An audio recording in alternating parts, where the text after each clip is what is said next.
to continue on in the journey, there's quite a few interesting things, as was often the case with a lot of stuff. I think what we look for is we look for what is the Bible saying, and then we look at the world and see if we can make sense of it or whatever. And certainly the time we're living in is a good time to do that. We need to we need some source of, if nothing else, understanding. I think is the one thing that most people are wishing they had. Can we deal with a lot more? Obviously, if you watch the news, you can. People are over there losing loved ones, and it doesn't mean that it doesn't hurt. It doesn't mean they don't cry and scream and mourn and all of those things. And, we sit over here in houses all warm and fed and complain about the problems that we have. Uh, I don't know what Yah has that he's doing, but he's doing something. And so I hope that for all of us that we will do ourselves the benefit of trying to get a hold of what is going on as well as what may go on, and at the same time try to look at that and see whatever hope there is. The scripture clearly tells us, I believe, even if we go to the book of Revelation, we find out that there is a hope, but it may not necessarily be a hope for everyone. And so shalom to each and every one of you. I hope we find the hope that is the true hope, and let Yah protect and lead and guide us. So we're going to pray. We're going to blow the shofar. We're going to take our we're going to take our bread and our cup together, and then we're going to look. Jeremiah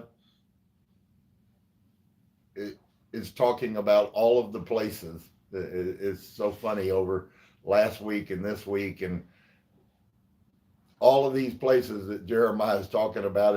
And today I was actually asked a question about one of these people. Well, where are they? And then 2 days later, the Queen of Jordan comes up, and if you heard what I said and you actually went and watched that interview with her, you might be quite shocked. There's a whole lot more than just a few people that want to destroy Israel. Folks, if the Bible is true, it's infinitely bigger than we have any picture of right now. Israel ain't going to have to worry about just 3 fronts. In the scripture, the concept, the picture is as of the whole nation being surrounded. And certainly the places are filling in day by day by day by day. There's another one that either involves himself or jumps in, And so anyways, the whole thing just gets all messed up, and, it certainly has effect. So let's pray together. Father, bless you. You know already what's coming out of every bit of this stuff that's going on. You know what it is that you're desirous to accomplish out of whatever is happening on the world stage, whether it is the fulfillment of the prophetic or whether it is just another step to the fulfillment. You still know exactly what you intend to accomplish in the earth out of all of this that's going on. So I bless you and I thank you today. I ask you to help us and be with us. Give us the courage to dream and to put our belief in you. And so I thank you for all your wonderful goodness. Amen. Michael.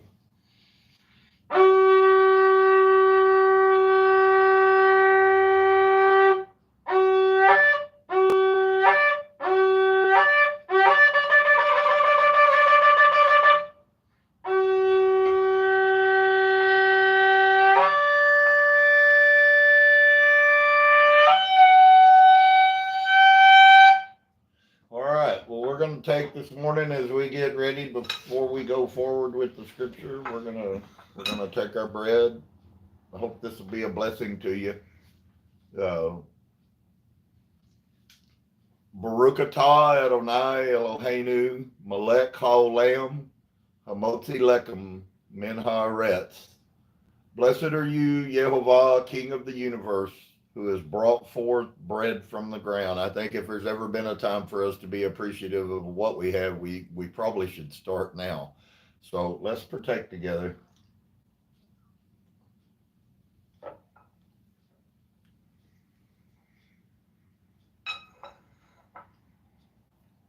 I certainly would be willing to admit that I don't know what's coming, but I believe there's definitely something coming. So let's take our cup.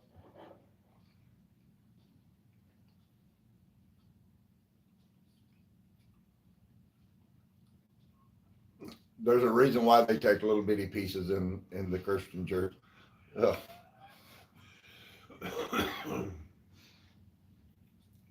Baruch atah Adonai Eloheinu Melech haolam Borei Pri Hagafen. Blessed are you, Yah, King of the universe, who brings forth or who creates the fruit of the vine. Let us partake. What are these the emblem of? I'm quite sure that I don't need to explain, although I will anyways.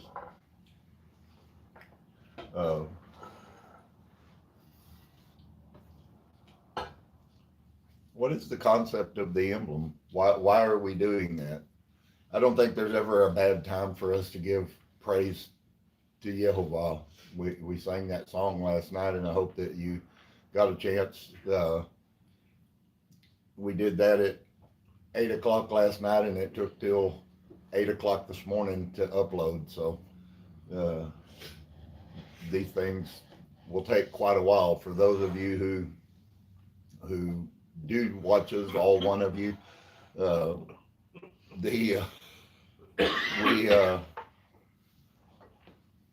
it won't be published till probably much later this evening, if at all tonight. So I'm just thankful for the opportunity to speak the truth. It's not about who accepts the truth. It's not about who desires the truth. It's not about who's saved by the truth. The whole concept is that we get the opportunity to speak the truth. I think that there's a lot of pieces. I was pondering the whole concept of love your neighbor as yourself, and why would the Romans have used that, and there's many reasons why all of the things that have been done through history and are even being done today, guys. If you believe there was propaganda during the German war, I assure you the propaganda that's available and happening right now, day by day, is huge. I would say there's more that's not real that we're listening to and that is being thrown at us than probably is, and that makes it quite difficult. So we're supposed to. The Bible records that it's our responsibility to have understanding about the times. Yes, there was an anointed sector that the sons of Issachar were wise to be able to discern the times, and that's a little bit more than just us trying to make sense on a daily basis of, the truth of the matter is, folks, if we get unpolitical about it, Islam wants to destroy everything that has to do with it, and then that's where you get into the divide. Because to the Jews and to Hebrews, it's Yehovah. To the Christians, it's Jesus. And yet, to the Islamic people, they're all the same. So, you see, they really don't just want to destroy the Jews. You're an infidel. If you're here today listening to me, or if you come along and hear this message, you are an infidel unless you're Islamic. And I know that many people don't really want to read this biblical stuff and ancient scriptures, and they really don't care. That's why tomorrow most of your preachers will probably not read more than about 2 or 3 scriptures in an hour message, because they don't really care about what Yah says. They want to tell you about something. I get a completely different picture when I go through a complete book. and I see it, and it says, well, this is going to happen. So what about the book of Revelation? What about the book of Revelation, folks? Is it all fake? Is it all propaganda? Or was there actually a document written about the end of time that was modified and manipulated? Because I have to tell you, we certainly live in a time where many of those prophecies in the book of Revelation are now capable. And I've had conversations with people who wanted to inform me that everybody before has always thought that they were the end time. I'm not talking about that. Sitting where we are in the year 2023, it's obvious that there was no way possible for all the things that Revelation says to do for Germany to do it. It might have looked good if you were living in that time, but there's no way that that could have ever possibly happened. But I also know that our federal government is way behind the curve on putting us on a digital monetary system. And they're trying to catch up with China.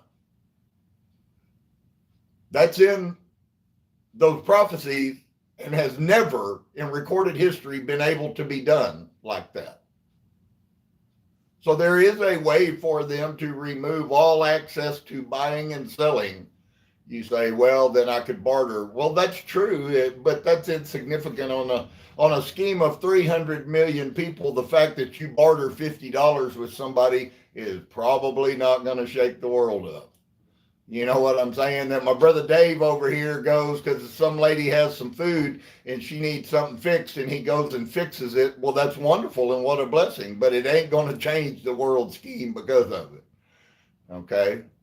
So then for us, I really believe it is. It is a picture. Yah is giving us time, I believe, before things do get bad, which also means I do believe things are going to get bad. But I believe this time right now is a time for us to begin to make sense. I'm not a prepper, but I think you should probably think about maybe trying to at least have something to preserve yourself somewhere, whatever that may be.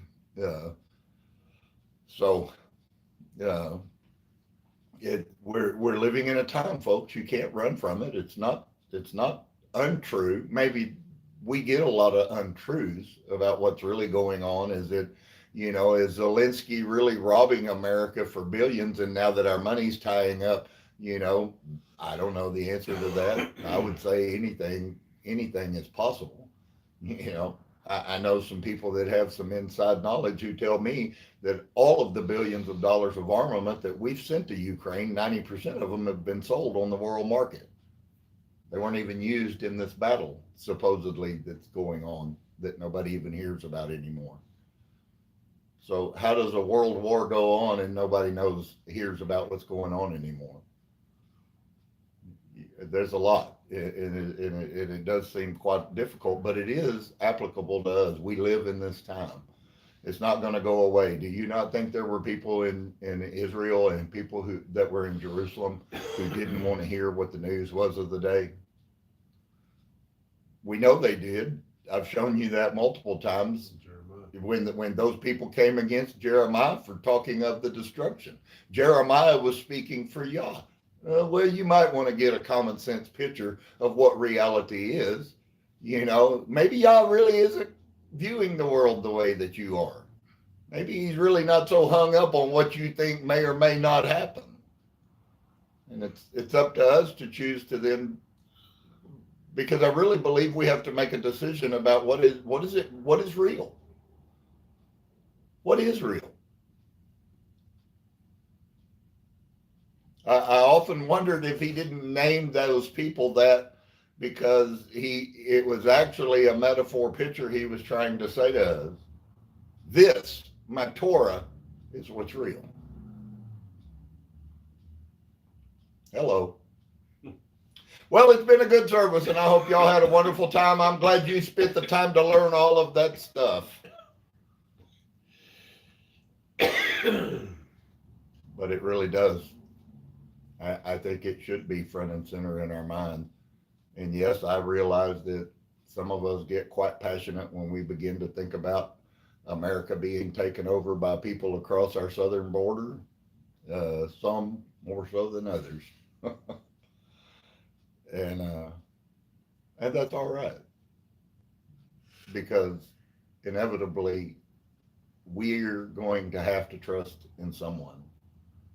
So ask yourself this simple little question. If the government comes and says, we're your God and we're going to take care of everything for you and you can only trust in us, I know that sounds far-fetched, but there were 3 Israel boys that stood out in the middle of the plain in Dura, which is a really big plain, and refused to bow down. You know, don't think that isn't in our future. That there is going to come a line. I said what I said a while ago because there really is an infinitely larger thing going on. I personally believe in this timing. If you choose to if you see things different, wonderful. I probably would be interested in hearing what your picture is at some point. But the truth of the matter is, and that's why I kind of started off with that piece about Israel and America. And then there's the dividing line between the separation between Israel and America is that they don't accept Jesus and that American is Christian. But when it comes to the scheme of Islam, many people believe, I do at some level, many people believe that that Islam is the 4th horse. And that's why all of this is starting. So here's a piece that we could actually contend with. Is it possible that this really is going to be an Islamic against all that aren't? Is that where we're going to end up at? Highly possible. So I don't know about y'all. That's kind of a daunting thought. Ladies, if you thought that pastor was rough by telling you that you needed to cover your heads, just wait. You'll love Sharia law.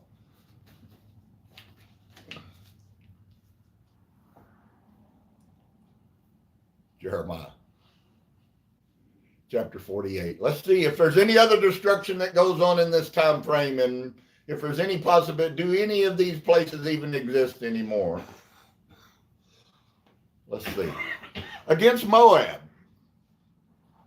Thus says Yehovah Zebaoth, the Elohai of Yashar'el, woe unto Nebu, for it is spoiled, and Kerethium is confounded and taken, and Misgav is confounded and dismayed, and there shall be no more praise of Moab.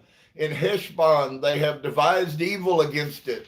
Come and let us cut it off from being a nation.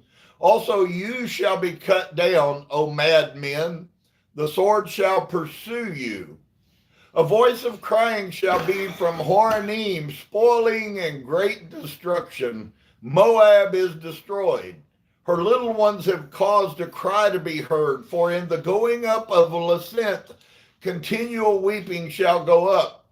For in the going down of the Horonim, so far remember there's several of these cities that we're talking about who ended up being cities even in the New Testament. So I'm trying to do that because it seems like it's kind of hard for us because we haven't really historically studied very much to try to tie who is Moab in the modern day. Somebody asked me about the Palestinians. Well, there are no Palestinians, folks. You have the Philistines. Do you know where the Philistines live? They live in exactly the same place they lived when David and Samson were fighting them. They're on the ocean. They're an ocean. That's what Philistia means, is that it has to do with the water in the ocean. The same people. Why is Gaza backed up against the ocean? Because that's the same people that were written of by David, that he fought. They didn't kill them like y'all told them to, and now they're paying the price for it. See, unfortunately, whether we understand it or not, disobedience to Yah's word isn't as pacified a way as we like to believe it. And I know there's a lot of scholars out there who absolutely cannot deal with the reality that Yah really means what he says. He must have said something different. Surely he doesn't really treat humans like that. I've certainly heard that spirit, even if I haven't heard those specific words. Okay? So, Yah hasn't forgotten any words that he said.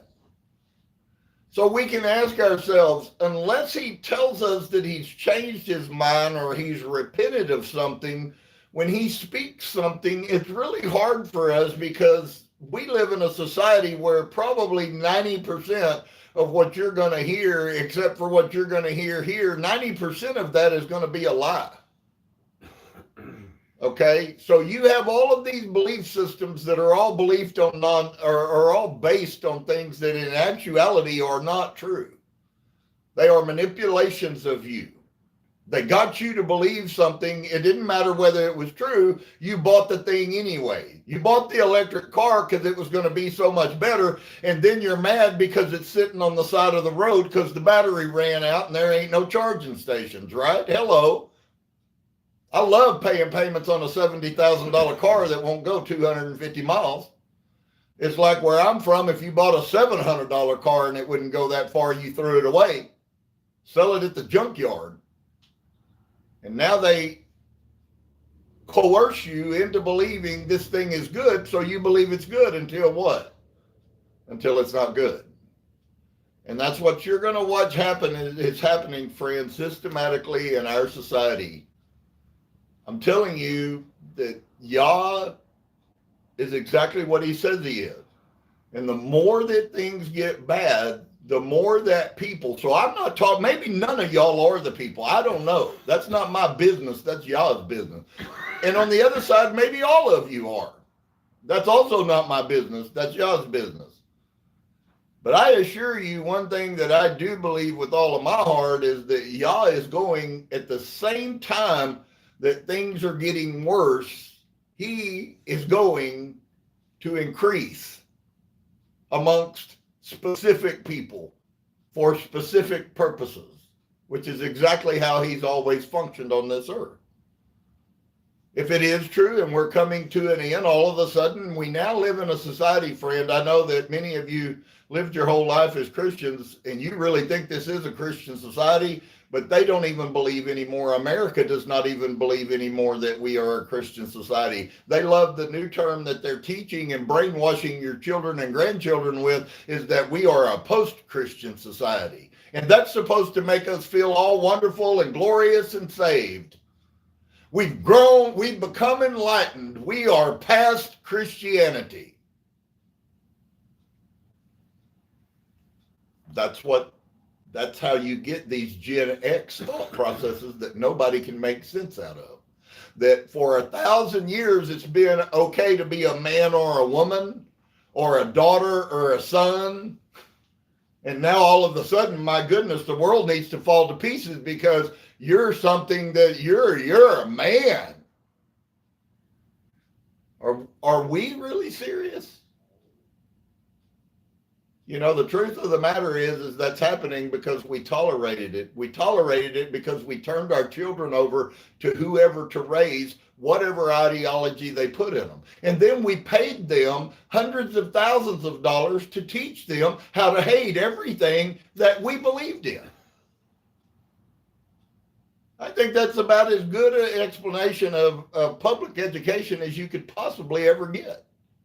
I have to ask myself a question. Everywhere I go, I look at Amish people living in big houses with big farms and huge barns and all of this stuff. And I always question, well, yeah, why are you doing? I mean, what is it? Is it their lifestyle? Is that what's causing them to be blessed? Or are they like the Jews because they abstain from all of the sickness that is our life? See, you guys really don't believe a lot of times that the things that I've spoken about over the years about dress and about behavior and about how children are supposed to be raised, and y'all, many people don't believe that stuff's true. But I'm telling you, that stuff comes out of here, and this hasn't changed, even if you have. They've been teaching false ideologues for a long time. It was in the 30s, it's in the 40s, it's in the 50s, and it's in 2023.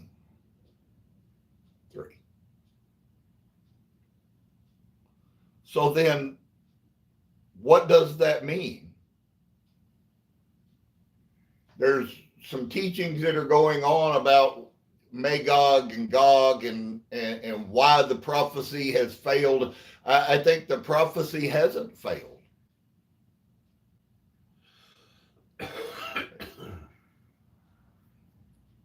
You judge for yourself in the very near future.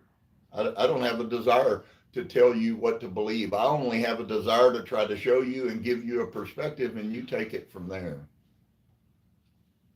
Folks, if we're attacked in America like the FBI, and all of a sudden that's also everywhere. Everyone is, if you have YouTube and you go on YouTube, of course, obviously you wouldn't be watching this if you didn't have YouTube.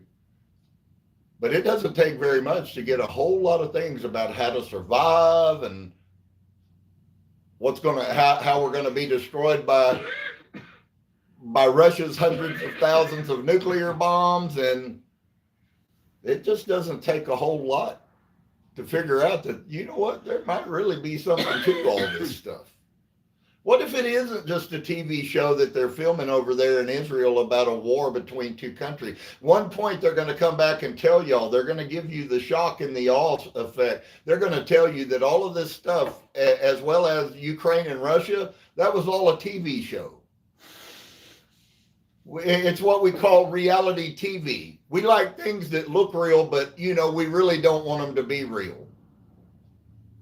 And so the newest deal has to do with the poison in the Ukraine and all the billions of dollars that haven't been gone to fighting wars. And that's the plot line. So all you're watching on the news is the plot line. Now there's a new plot line. They're put on a new television show. Maybe Kim Kardashian will be running the military next. Who knows? But it's a TV show. Most of it generated by AI. Those aren't really dead little kids that Hamas chopped their heads off. That's not real. That's an AI generation. Do you see what I'm saying? At some point in all of this, reality is supposed to be, according to the scriptures, reality is supposed to be our stay. Well, what makes us different?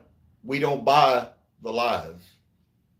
Some of you remember the thing I talked to you this week, and you remembered that deception has been prophesied many, many, many times as the tool.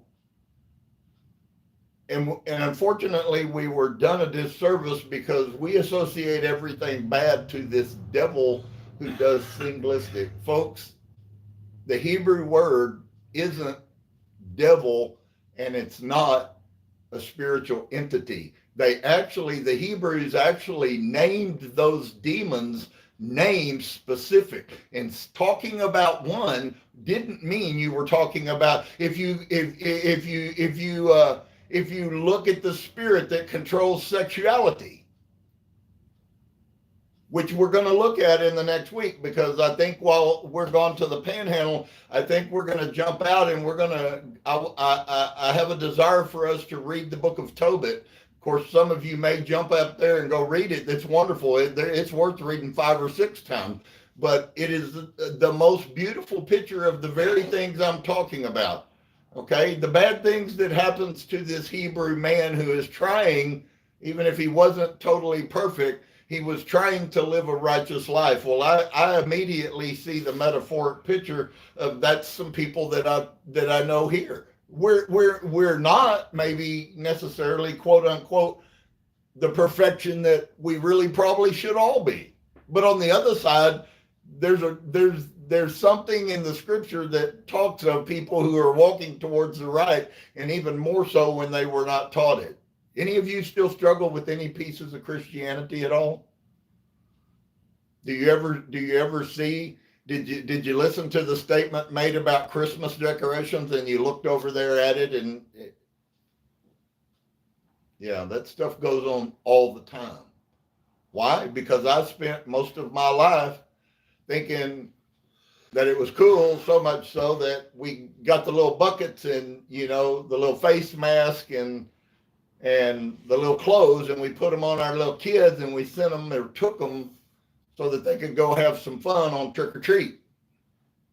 Then we came to Christianity, and it was like, well, what do we do with this? And of course, they were glad to help tell us that a modified version of paganism isn't pagan anymore. Right?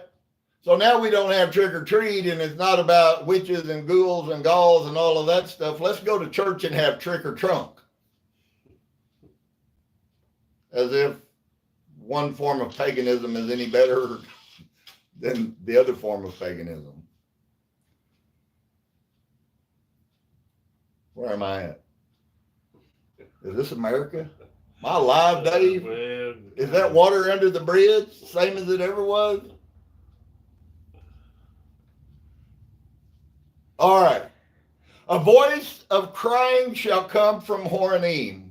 I think I got off on that little thing, and I'm glad I did. But I got off on it because of these names that we're seeing that are coming up. And sometimes this is where the Sefer, if you're reading the Sefer, gets a little more difficult because of the name places, you know, and what we've known. I know I've had people tell me that. So Moab is destroyed, and her little ones have caused a cry to be heard. For in the going up of Licent, continually weeping shall go up. For in the going down of Horonim, the enemies have heard a cry of destruction. Flee, save your lives, and be like the juniper in the wilderness. For because you have trusted in your works, here's a piece of wisdom for us to know why these things are going on, but it's also going to be a determining factor as to why there is success for those that there is. And I'm not talking about they won a battle and so that meant they won the war. I'm talking about inevitably who comes out of this thing on top. Okay? Flee and save your lives, and be like the juniper in the wilderness, for because you have trusted in your works and in your treasures, you shall also be taken. And Chemosh, which is an El that they worship, and in some writings you would see it written as Shemoth, okay? And there's actually several other words. If you'll go research it, you'll see that. And Chemosh shall go forth into captivity with his priest. So we know that he's a false El, so there's no way that he can go into captivity. Then what is Yah saying? Yah's saying, once again, I'm going to put that El down. Well, there's an El fight that's been going on in this world for a long time. And while you can inevitably end up that they're talking about the same one because they all came from Abraham. So, and Chemosh shall go forth into captivity with his priest and his princes together, and the spoiler shall come upon every city, and no city shall escape. The valley also shall perish, and the plain shall be destroyed, as Yehovah has spoken.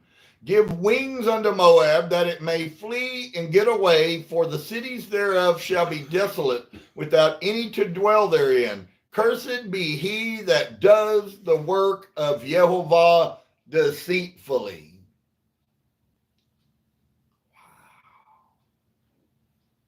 And cursed be he that keeps back his sword from blood. Now I see why they don't want that out there. Folks, in America it's working quite well. It is quite acceptable to cut a child's head off as long as the Palestinians are doing it. That is a spirit force. What you are watching in front of you is not this laid out to the T prophetically. It is the spirit of all of this is what you're watching manifested. I told y'all I always try to be honest, and I don't try to say things that I don't feel really confident that Yah has spoken to me. But he told you guys, he warned you and anyone who could have come by here for free and listened to that message. Yehovah told us that there was a releasing of spirit forces on this earth. You really should not be surprised. It only took 2 years to get here. What if it had been 5 years? Would it have made the words of any less power? The question is he doing it? He's been doing it ever since he said that. He never does anything, and we fail to understand Yah's character. Just because we're flakes doesn't mean he is. And most people are flaky. They'll be disciplined about whatever they want to be disciplined about and not disciplined about everything else. And all of us suffer from that. But unfortunately, folks, Yah is not like that. He's not flaky about anything. So these spirit forces are being motivated and they're being enacted. And those are played out in Scripture many times as nations and people, or in damage that they are sent to do. So spiritually can be spoken of people like we saw last week were so many that it rumbled the ground. Well, I guarantee you, my friend, right now, we could be sitting over in several places in Israel and you could sit on the ground and just have a cup of tea and you'll get all the ground rumbling that you need. So as far as that spiritual principle, is it what some say that that's an individual thing, or is it every time that we see this thing Yah has used, he does this, he tells us about it so that we can take all of the pieces. If we care enough, we'll take the pieces and we'll gather them up and we'll get a picture out of what's going on. What's going on right now, folks? Is this an only Israel, or is it really true Israel isn't the important one at all? Quite honestly, according to Putin last week, they have already ended the American rule of the world financial system.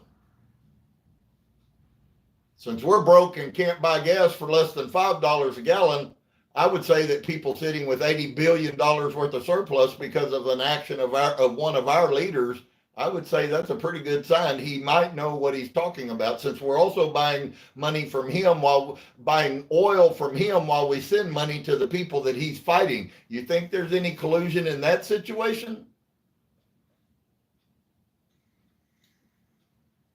So the commentary is how do we realistically look at the society and things that are going on, and how does that then fit with what Yehovah has already spoken?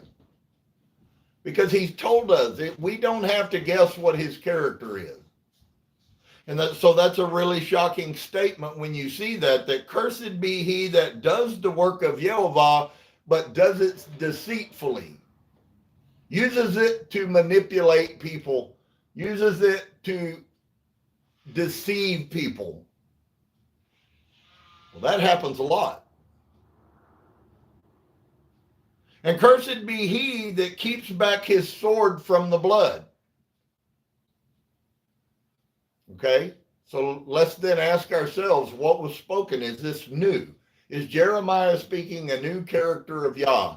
No, I'm sorrowful, he's not. We go back to Joshua and coming out, and they were commanded to do something. You know what they didn't do? They didn't do what Yah said, and you know what they're doing? They're suffering and still paying for it today. Just like humankind is paying for the actions of Adam and Huah. And I didn't say Huah only, and I didn't say Adam only. It was both of them had failures. Humans have failures.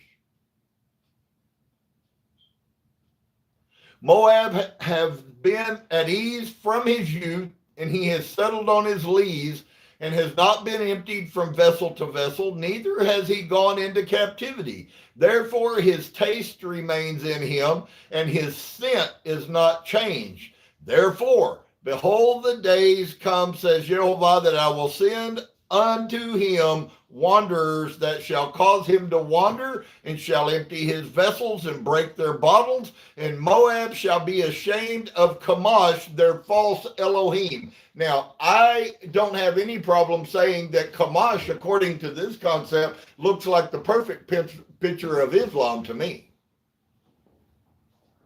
They're sitting back, they're selling their oil, things are going good, folks. Things are going good. Yah says, I've seen all of that. They keep living just like they've been living, keep doing the same things they've been doing against my people.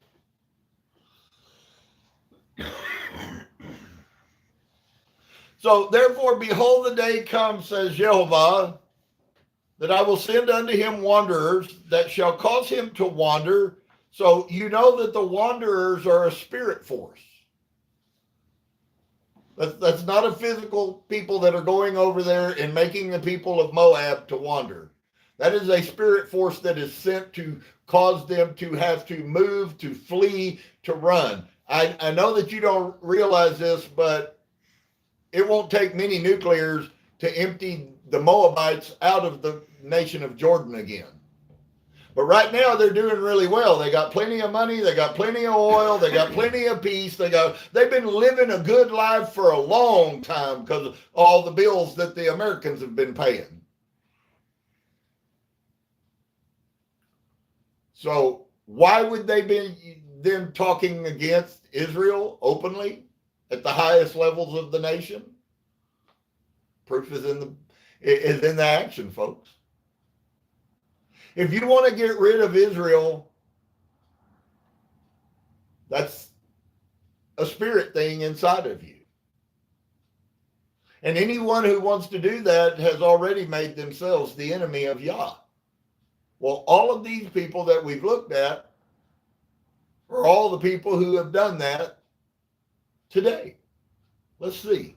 It may take a bit till we get to the end of this, but I think it should become clear to you that Yah doesn't really miss anybody who lives in that region. He doesn't miss the Philistines. He doesn't miss the Moabites. He talks next about the Ammonites, all of which still exist to this very day. So Moab has been at ease from his youth, and he has settled on his lees and has not been emptied from vessel to vessel. Neither has he gone into captivity. Therefore, his taste remains in him, and his sin is not changed. Therefore, behold, the days come, says Yehovah, that I will send unto him wanderers that shall cause him to wander and shall empty his vessels. So we're going to have a spirit force that comes in, and it's going to cause them to wander. In other words, to have to leave, to go with no place to go is what happens when you wander. And on top of that, he's going to empty their vessels.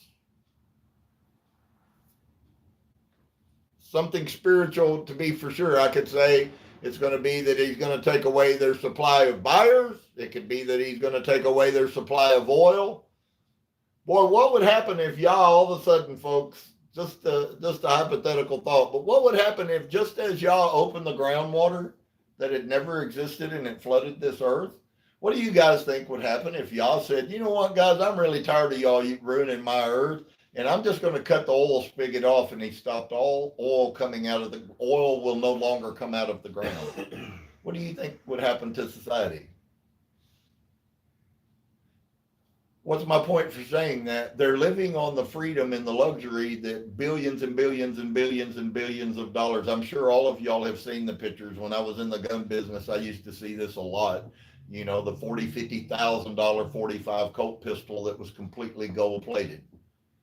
It's like, who in Saudi Arabia needs that? You know, who needs that anywhere? And of course, who needs it? Somebody who has enough money that they can afford to buy it. But there's many things like that we're watching. And so there's been an upset, a rip in the spiritual cosmos. And he will empty their vessels and break their bottles. And Moab shall be ashamed of Chemosh. So there's a time when these people who have followed a false pagan deity are going to suffer so much that they're going to actually begin to be ashamed of that. Look at this. That I will send unto him wanderers that shall cause him to wander, and shall empty his vessels and break their bottles.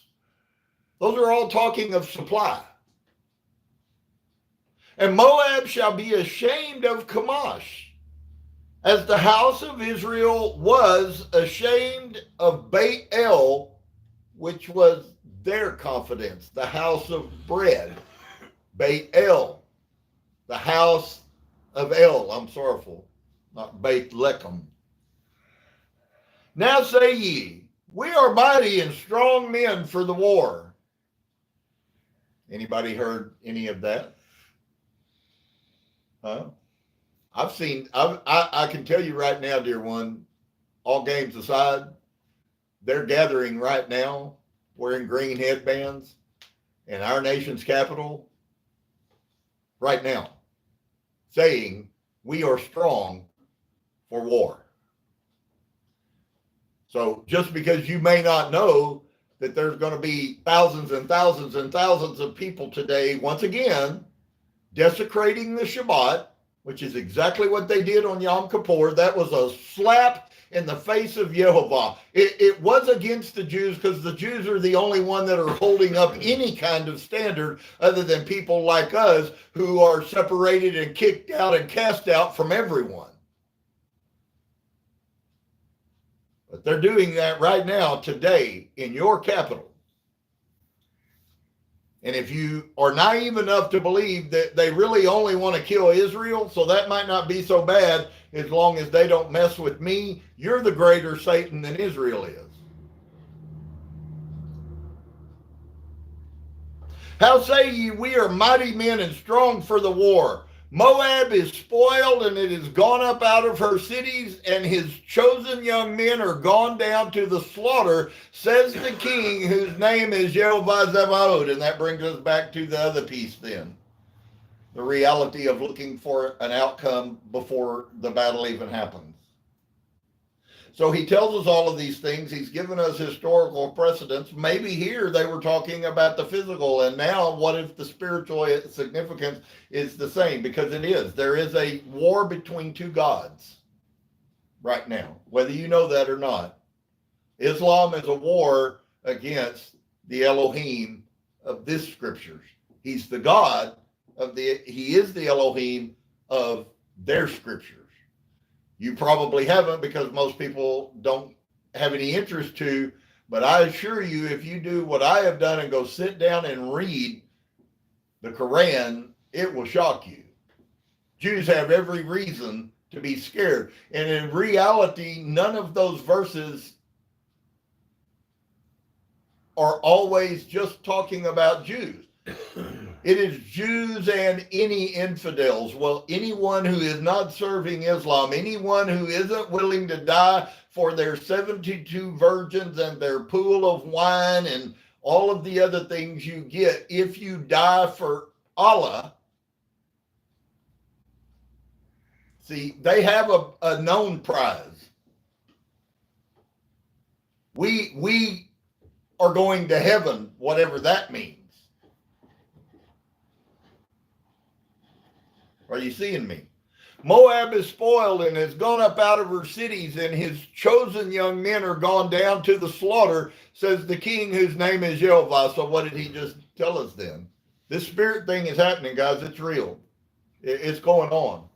But I'm going to tell you, just as I've told you many times in the past, rising up early, telling you at the beginning, before any of this ever starts, Israel is not going to be wiped off the face of the map. Here's something that occurred to me the other day, and for some of you, it might be a little bit too much deep. But what if all of this fails and they destroy Israel? You know what that means? That means not only is the New Testament worthless, so is the Old Testament, and throw it all in the trash. What are you going to do then?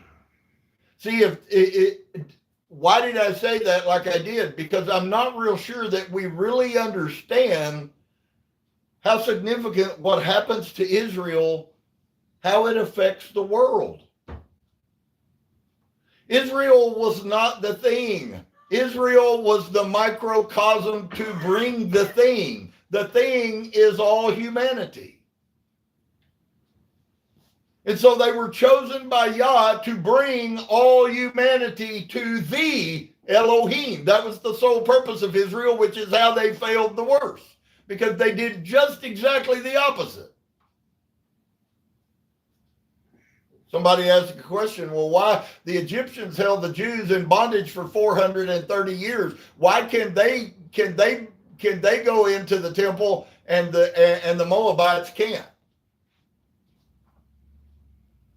The answer would probably quite shock you. The calamity of Moab is near to come, and its affliction hastens fast. All of ye that are with him bemoan him, and all of you that know his name say, how is the strong staff broken, authority, and the beautiful rod? O daughter that inhabits Devon, come down from your glory and sit in thirst, for the spoiler of Moab has come upon you, and he shall destroy your strongholds. O inhabitor of Aurora, stand by the way and spy, and ask him that flees and her that escapes, and say, what is done? Moab is confounded, for it is broken down. Howl and cry, and tell ye in Arnon that Moab is spoiled, and judgment is come upon the plain country, and upon Holon, and upon Yatzah, and upon Mophath, and upon Devon, and upon Navu, and upon Beit Devlathium, and upon where? Corinthian. And upon Beit Gamel, and upon Beit Baal, Maon, and upon Querioth, and upon Batra, and upon all the cities of the land of Moab, both far and near. The horn of Moab is cut off, and his arm is broken, says Yehovah. Here's one of the things right there I want to pause and say to you. All of those places he's talking about are all geographical places.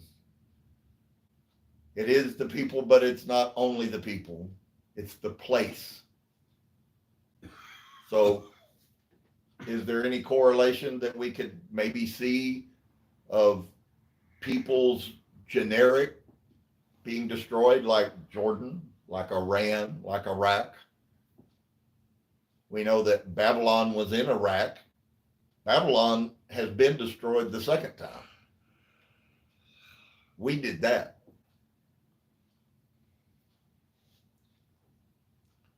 Make ye him drunken, for he magnified himself against Yehovah. Once again, you see how it turns into a personal thing. It's not even talking about the land anymore. It's not even talking about the people. Now he switches back and he starts talking about the spiritual force. And he says, make ye him drunken, him, the people, the spiritual people, for he magnified himself against Yehovah, Kamash. So really, this isn't a battle about people at all, folks. It may be a battle that's fought by people. And I think there's some obviousness that Yehovah probably has a little bit different bent than what we've been taught in America about what right and wrong and good and bad is. If I'll just say it like that very kindly. We can't quite make out of our mind that there's a difference between murder and fighting and protecting yourself and killing people. So you say, well, that's not so. You fully discern and understand. Well, it's obvious to me societally that we don't, because there are people right now, once again, standing in the Capitol of the United States of America protesting the behavior of Israel. So if you have common sense, I would ask the question, do you feel like that Israel should be reacting in the manner in which they do? Or what they're doing right now? Do they have a right to do that? And maybe I would get differing answers depending on who the people were. Maybe some think we do, but maybe they should, oh, I know, they should pause. They need a ceasefire. What's really funny that most people don't know, brothers and sisters, is I believe the war started on the 7th and they started a ceasefire on the 6th. So Hamas signs a ceasefire agreement with Israel and the next day sends 2,000 bombs. But most people don't know that. So Yah says that this thing is really about me. Make ye him drunken, for he magnified himself against Yehovah. Moab also shall wallow in his vomit, and he also shall be in derision. Okay? I don't think it's hard to see that that whole area right now is like a ticking time bomb. They're all going to be in derision before it's over with. For was not at Yashar'el a derision unto you? So ask yourself again, are they not now? Was he found amongst thieves? For since you spoke of him, you skipped for joy. O ye that dwell in Moab, leave the cities and dwell in the rock, and be like the dove that makes her nest in the sides of the hole's mouth. Now, I'm quite sure if you did go watch the Queen of Jordan, this was just like last week when she said all of these things about Israel. It's not going to be hard for you to figure out, folks, that these people are not Israel's friend. Therefore will I howl for Moab, and I will cry out for all of Moab. My heart shall mourn for the men of Quer Heres, which is really, what's really amazing about that is, I'm sorrowful, I did jump ahead, didn't I? Let me read through it again because it actually is bigger. O ye that dwell in Moab, leave the cities and dwell in the rock, and be like the dove that makes her nest in the sides of the hole's mouth. We have heard the pride of Moab. He is exceeding proud. His loftiness and his arrogancy and his pride and the haughtiness of his heart, which would be the haughtiness of his mind, the way that he thinks. I know his wrath, says Yehovah, but it shall not be so.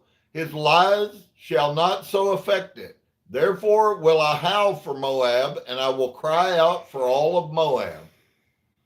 My heart shall mourn for the men of Quer Heres. O vine of Savan, I will weep for you with the weeping of Ya'azir, even to the sea of Ya'azir. The spoiler is fallen upon your summer fruits and upon your vintage, and joy and gladness is taken from the plentiful field and from the land of Moab, and I have caused wine to fail from the wine presses. None shall tread with shouting, their shouting shall be no shouting. From the cry of Heshbon even unto El-Eleh, and even unto Yahatz have you uttered their voice from Zoar, even unto Horonim. As a heifer of 3 years old, for the waters also of Nimrim shall be desolate. Moreover, I will cause to cease in Moab, says Yehovah, him that offers in the high places, and him that burns incense to his Elohim. Therefore, my heart shall sound for Moab like pipes, and my heart shall sound like pipes for the men of Quer Heres, because the riches that he has gotten are perished. For every head shall be bald, and every beard clipped. Upon all the hands shall be cuttings, and upon the loins and the sackcloth.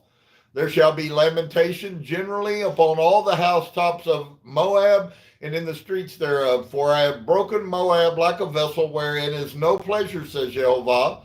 They shall howl, saying, how is it broken down? How has Moab turned the back with shame? So shall Moab be a derision and dismaying to all them about him. For thus says Yehovah, behold, he shall fly as an eagle. Anybody ever heard a term, something to do with an eagle prophetically? He shall fly as an eagle and shall spread his wings over Moab. Querioth is taken and the strongholds are surprised, and the mighty men's hearts in Moab at that day shall be as the heart of a woman in her pangs. And Moab shall be destroyed from being a people because he has magnified himself against Yehovah. So once again, he takes us through these things that I'm doing, all of which are not literal. They're all spiritual and figurative things. The essence of what he's saying is going to come to pass, I believe, in front of us. We're going to watch this. We're going to watch the eagle, those airplanes of America, fly over Jordan, if this is correct, we're going to watch those American airplanes fly over Jordan, which is nothing but a blown up, desolate land. In case you didn't see that.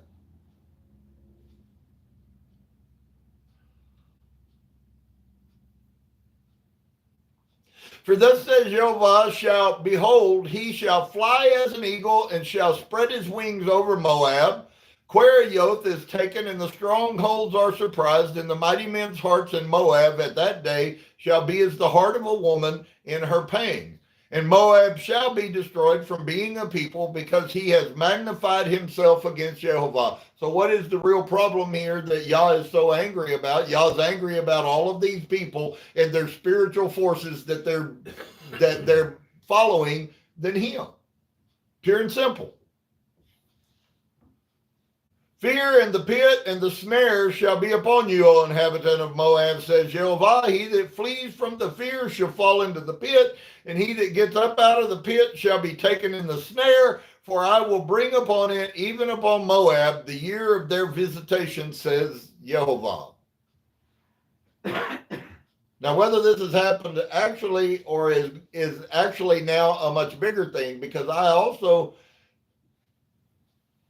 believe that as we get further from any incident, I believe these incidences that we're reading about here will have happened many times if we knew how to look and discern what was going on. Everybody reads the Bible as that's what happened during Jeremiah's day, and that I've heard it a million times. Oh, well, that prophecy's already done.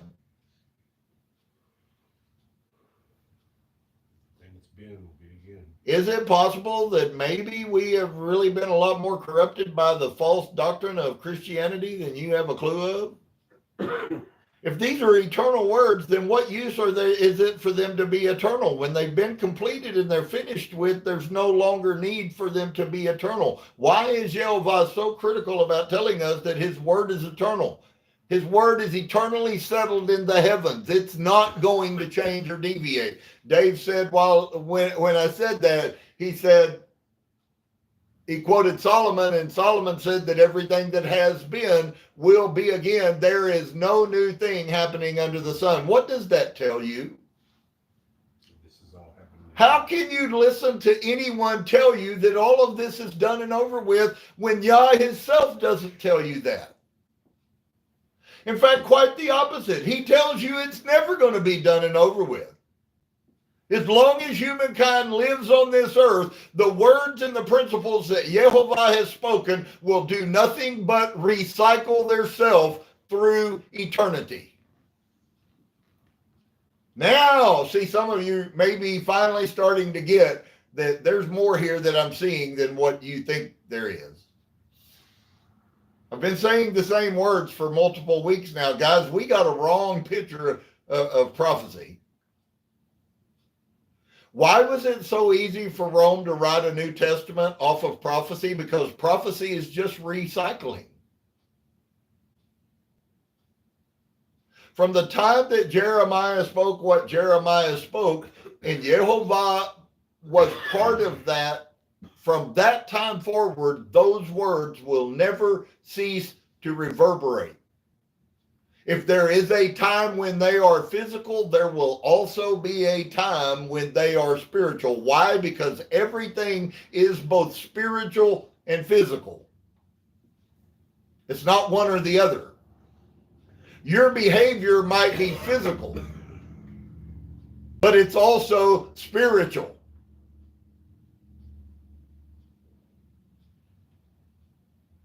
So now when you begin to see that, you begin to see, what if we are really in that time? Until the point that Yah says it's done.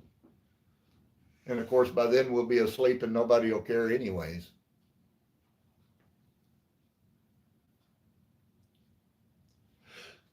Verse 42, and Moab shall be destroyed from being a people because he has magnified himself against Yehovah. Once again, right back, that's that whole principle.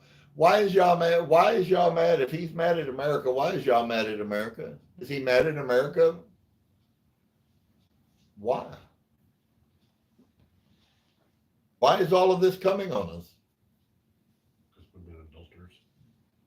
Absolutely, Dave. I think really all of us know the answer, even if we don't want to voice it, you know. Fear and the pit and the snare shall be upon you, on inhabitants of Moab, says Yehovah. He that flees from the fear shall fall into the pit, and he that gets up out of the pit shall be taken in the snare. A couple of things in there. First off, if you find yourself in a pit, you know, it doesn't necessarily mean that might be where you be stuck. You might be worse off when you go to the next thing, which is the snare. For I will bring upon it, even upon Moab, the year of their visitation. Once again, another appointed time.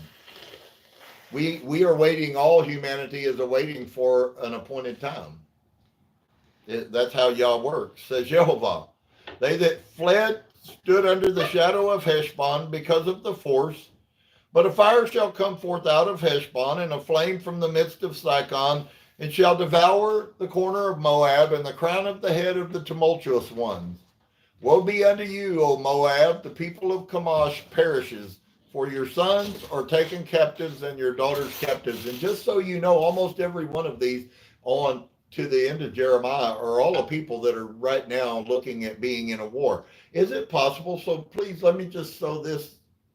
What if what's going on right now with Israel is Israel's part? That's why you're not seeing any of these things that we've been reading. Why, if it's because we're in a cycle, but we're not that far into this cycle? We're at the point where Yah is beginning to correct. What if, in fact, the truth of the matter is, what if there was a national outcrying and a national return to the Torah in the nation of Israel? Would Yehovah change his behavior from this at all? And I answer, absolutely not. So what if all of this happening, including the turning aside, because inevitably I do believe that we, America, will turn our back on Israel. We have too many people in our government, and we have too many people in this country that have been brainwashed by public education for us not to turn our back. Joe Biden is already thinking about turning his back against them. Whether you know it or not, it's a fact.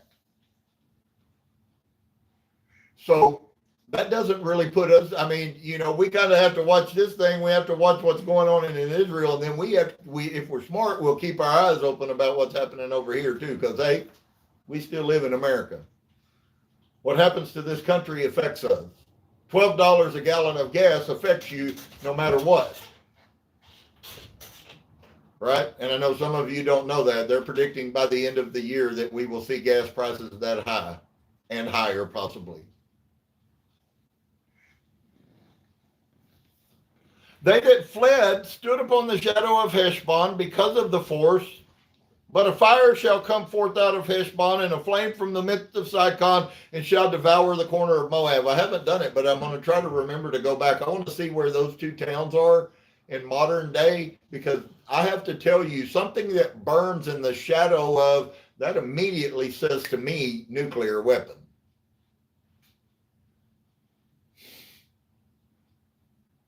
And the crown of the head of the tumultuous ones.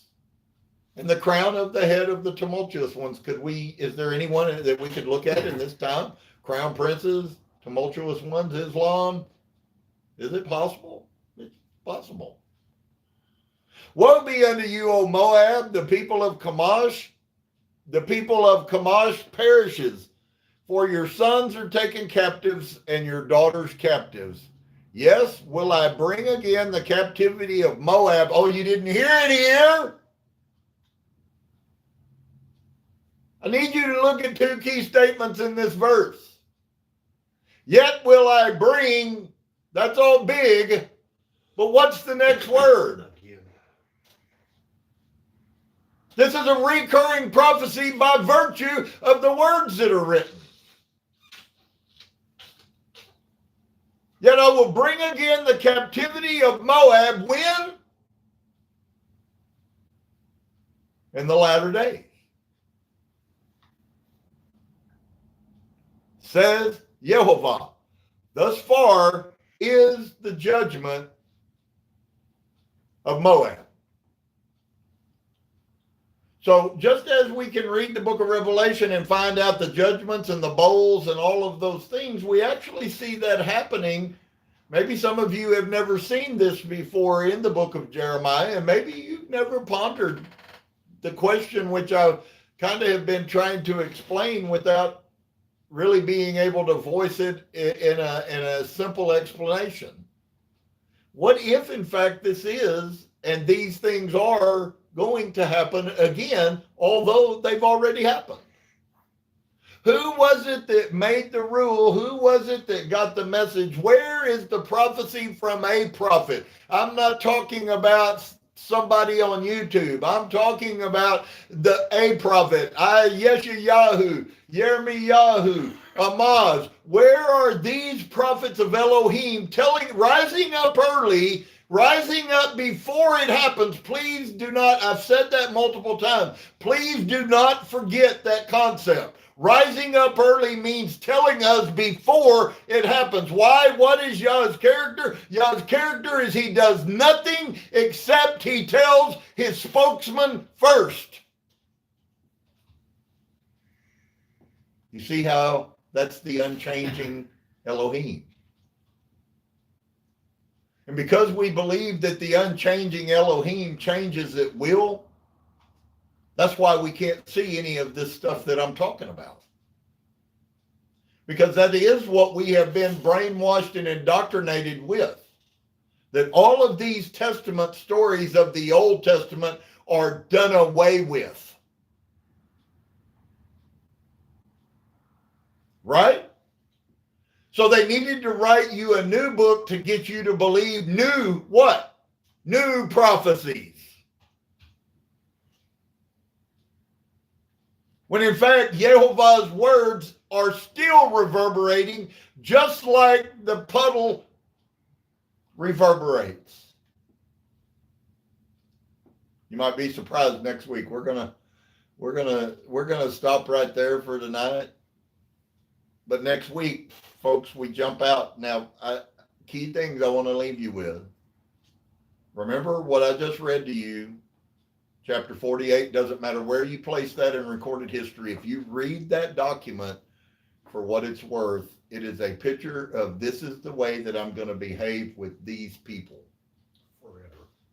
And it is forever, and it is recurring. And we just got that out of the scripture. Did any of you that couldn't see that? It's very clear that it is a recurring thing that Yah is going to do to Moab. And the time, one of the times is going to be the end of time. Well, that's a whole different doctrinal philosophy. I think there have been many end of days.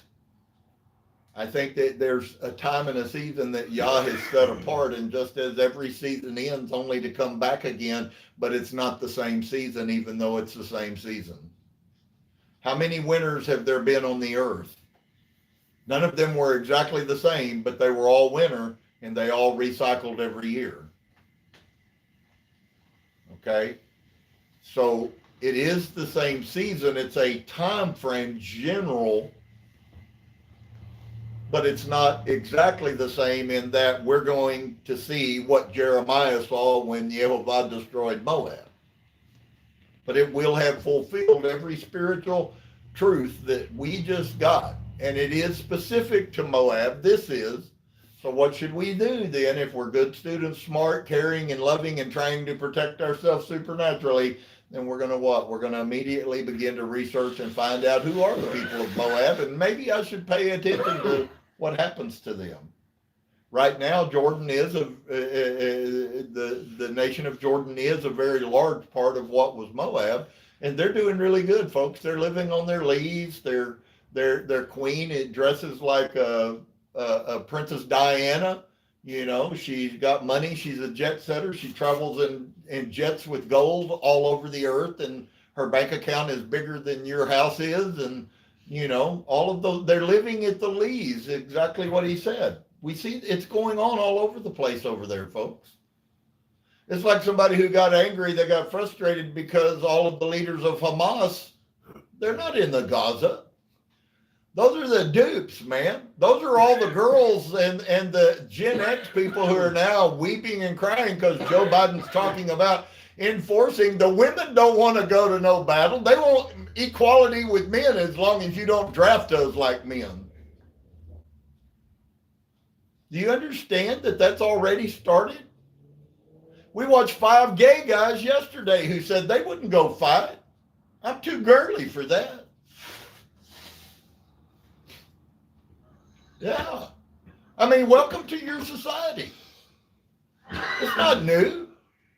It wasn't hard for them to find 5 men who have no backbone. Our society's taught men not to. Now we need to be men and stand up and, well, I'm sorrowful, guys. You can't teach those people that. You can't brainwash. You can't indoctrinate them. You can't let people control public school and what gets put into children's mind and then think that it's never going to come back on you. And that's exactly, unfortunately, what we've done in America. It's all good and well until you need something, right? It's like, if I need to sew some clothes, I'm not going to go talk to my son out there with fingers that are that big around and ask him, would you please sew me this wonderful fine piece of cloth? You know why? Because it ain't going to happen. On the other side, I'm not going to ask some woman with little bitty eensy teenancy fingers to come and help me pick this diesel motor up. Why? Because it ain't going to happen. So there was supposed to be a place for all of us on this earth, and unfortunately, for all the freedom that Christianity supposedly brought, that what they really brought was bondage. Because they have been the leaders in feminizing men. If you went and looked at the picture of all of the pastors in the United States of America, you'd be amazed what they look like. People don't want a strong man. They want a weak man to stand up there and tell me that I'm saved and I'm going to heaven. And if you do that, we'll pay you really well. That's the reality of our world, folks. So, of course, do you think somebody who is in that state, are they going to encourage men to be strong?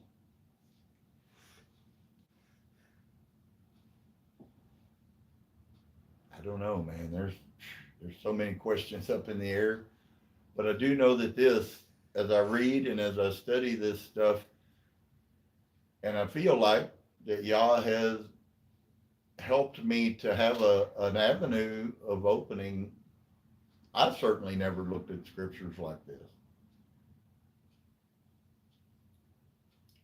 To realize that something that has already happened, that you can read it in the scripture and you can judge what's going on. And I'm not talking each individual act. I'm not looking for JC to come back, folks. Okay? If there is another JC that gets raised up, he probably ain't coming back in the sky. I'm sorrowful. I don't mean to be offensive. You know, I know that I believed that at one time and all of that other stuff, but I'm so thankful that Yah has a desire for those people who are real about him, that he desires to show us the path so that we can know. How is it going to change anything? It may not change anything except for me. This may not help anybody except for me. But all I know is that things make a lot more sense now, and I don't have to run from what's going on in Israel. And I also realize that if he desires for me to suffer for that, then I will. Even Jeremiah went into chains before Yehovah's favor kicked in and he was released. But the point is it kicked in and he was released. I believe that same Elohim for us is exactly the same. In fact, I can't imagine an Israel who would not forsake all of their kamashes, all of their false beliefs, and go back to believing the Torah. But if my words are true, then I can tell you without a question, there will be a renewal and there will be a revival. If you wanted to call this a prophecy, you could, but I ain't prophesying. I'm just speaking what I see from the past. And there will be a renewal and a revival, and all of those things that are against Yehovah that exist in Israel one day will not exist. Or all of this is wrong. That is my hope, because the only hope we ever have of living any life that has value is when we live our life to the glory of Yehovah. Let's pray. Father, bless you today. Thank you for all your goodness, and thank you for your mercy. I ask you, Father, that all of those that you open their minds and let them see, wow, these things have gone on, and yet the stage certainly looks like that it's being said again. Let's trust that Yah really is what he says he is. And so I bless you today. I ask you to be with us. I ask you that you would touch us in our minds and help us to be able to reason and understand things that maybe we haven't even cared about. And maybe even that is wrong. So I do thank you for all of the goodness and for the protection and for the insight and the revelation that you are sharing. I ask you to be with us. Amen. All right, Mr. Mike.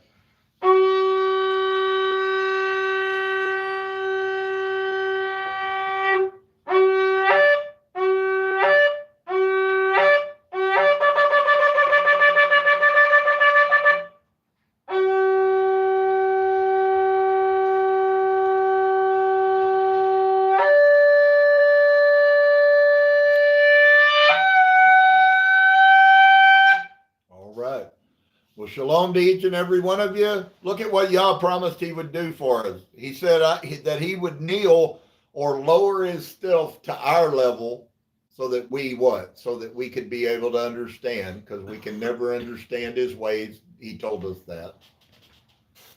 That he will kneel to us, and he will give us gifts and will guard us with a hedge of protection.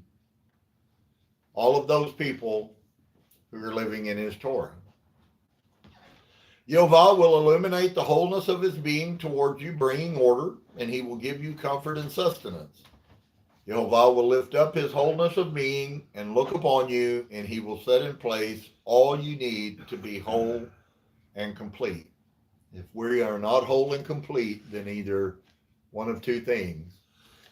It's because we're all a work in progress, that we're not all fully that.